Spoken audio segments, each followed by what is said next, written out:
Terima kasih Anda masih bersama kami, Pak. Selain tingkat kebocoran yang cukup tinggi, lalu banyak juga daerah yang belum mendapatkan pemerataan air seperti itu. Ini yang sudah dilakukan dan akan dilakukan oleh PAM sendiri ya, Pak? Ya, baik Mbak Nova. Jadi memang instalasi kita kan letaknya adanya di pusat sini, Mbak, dan di selatan. Nah, kemudian biasanya yang kekurangan air ini itu adalah daerah layanan yang terjauh dari instalasi kita. Misalnya di utara, kemudian di barat bagian utara. Seperti tadi yang saya sampaikan bahwa nanti PAM Jaya akan membuka lagi IPA-IPA yang dulu pernah tidak aktif kemudian menjadi aktif. Seperti misalnya di Taman Kota tadi. Nah, kemudian kita rencana ke depan akan membuat juga IPA di Jakarta Barat sampai ke utara sana di Jembatan Besi. Itu untuk meratakan suplai kita ke wilayah Jakarta. Oke, berkaitan dengan sudah ada tidak pemberlakuan sanksi pidana seperti itu untuk tadi yang sudah disebutkan di daerah Jakarta Utara justru bukan PAM yang menarik air tetapi justru LSM seperti itu. Sudah sempat dilakukan, Pak? Kita sudah melakukan itu dan kita punya tim namanya tim NRW.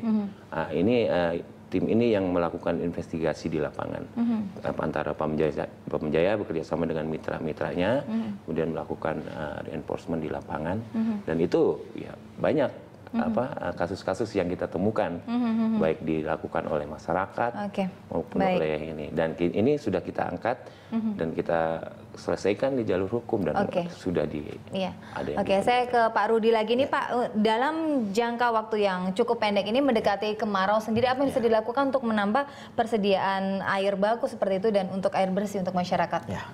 Saya pikir mulai sekarang itu PAM sudah mulai memikirkan instalasi yang tidak hanya besar-besar saja yang sifatnya komunal, tapi juga harus memikirkan di daerah-daerah yang terpelosok ya, di mana di situ ada air baku. Nah, air baku itulah dimanfaatkan untuk bagaimana memproduksi air bersih, walaupun jumlahnya sedikit. Jadi tidak hanya instalasi besar-besar, tapi yang kecil-kecil pun itu bisa dikembangkan untuk mengantisipasi krisis itu.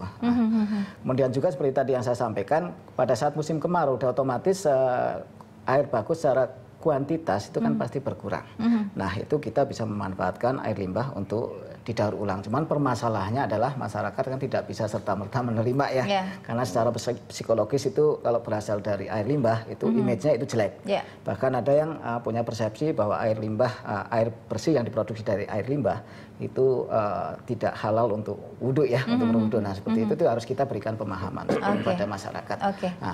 Dari